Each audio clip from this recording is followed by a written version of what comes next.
咁最近比較忙啦，咁就打理魚缸嘅時間咧就少咗，咁就令到成個環境魚缸嘅環境比較差啲。咁當然啦，水質係完全冇問題，係好穩定嘅。咁但係點都要清潔一下、洗下魚缸嘅。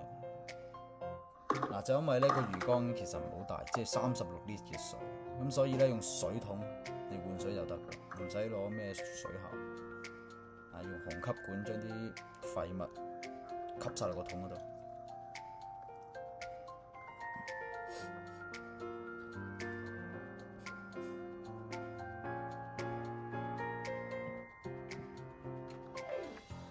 咁喺抽緊水嘅同時，就用海綿將個魚缸嘅面擦翻乾淨佢，五面擦翻乾淨佢。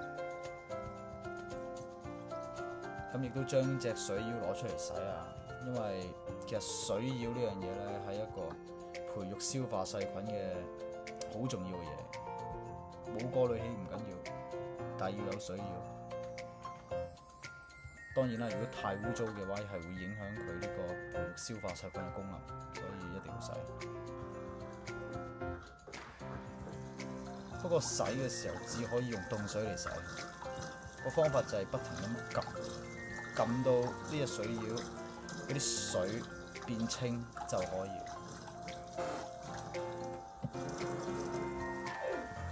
但係千祈唔好用熱水洗，點解咧？因為用熱水洗咧就會將呢隻水入邊嘅消化細菌熱死晒，就令到佢冇咗呢個培育細菌嘅功效。澳洲嘅水用澳洲嘅溫度差唔多就得㗎啦，唔使太重要。咁啊，最保險方法梗係對溫對水啦，將水質校到同個魚缸一模一樣，咁就最好。但係我個魚缸本身就水質係比較穩定，啲魚亦都非常健康，咁所以咧直接將自來水啱溫度，個溫度啱嘅直接倒落去就可以。OK， 跟住之後就將隻水妖裝翻落個魚缸入邊。而家啱啱換完水，啲水係比較渾濁嘅，但係咧等消化細菌培育到出嚟，咁就非常之清澈又變得。不過都要一段時間，大概2個鐘咁上下。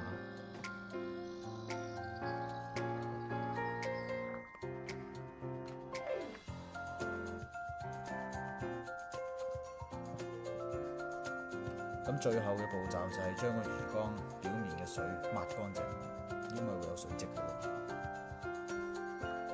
好啦，啱換完水嘅啫，啲魚就已經係非常之搶食。